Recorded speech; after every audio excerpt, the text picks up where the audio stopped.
Hi, ako si Kennard, tamad pero may pangarap. Ginawa ko ang vlog na to para ipakita sa inyo ang buhay ko. Next scene. Hoy, ano yan?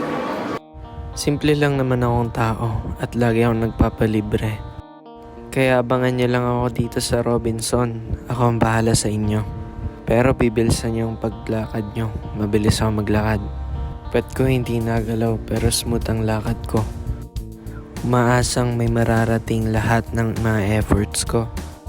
At pagamat kilala nila ako sa height ko, hindi pa rin maiiwasan ng ilang mga nagpapapicture sa akin dahil sa itsura ko.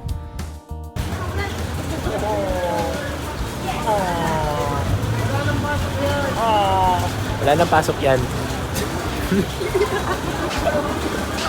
At you record that?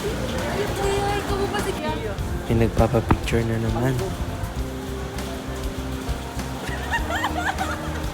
Ano ba yan? Narito na ulit ako, naglalakad. Pero nais ko rin magmahal. Ito ang kaibigan ko, si Sam. Super pogi niya talaga. At mukhang artista gaya ko. Cinematics na damo. Yan ang gusto ko pero hindi niya ginawa. Pinidyohan niya na lang ang labas. Papunta si Tadashi. Siya naman ang isa naming kaibigan na tunay na napaka-pogi din.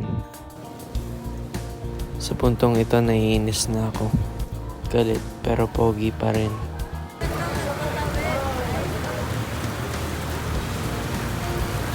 Ay, wala pala akong camera. Gusto ko ang lamig ng hangin ngayong tag-ulan. At sa bawat sulok, ano man ang dadaanan ko, lagi akong nakayupo, nagse-cellphone. Pero sa bawat sulok, bawat sandali, bawat bighati, ikaw ang mahanap-hanapin ko. Kahit gaano katagal, kahit anong mangyari, ako ang tatawagin nilang the man who can't be moved. Kaya nandito lang ako sa corner where I first saw you. Carrying my backpack, I'm not gonna move. Ang favorite song ko ay Prinsesa by Ken Anaya. Marunong ako mag-guitar pero bukod doon, marunong din ako magmahal. Peace out!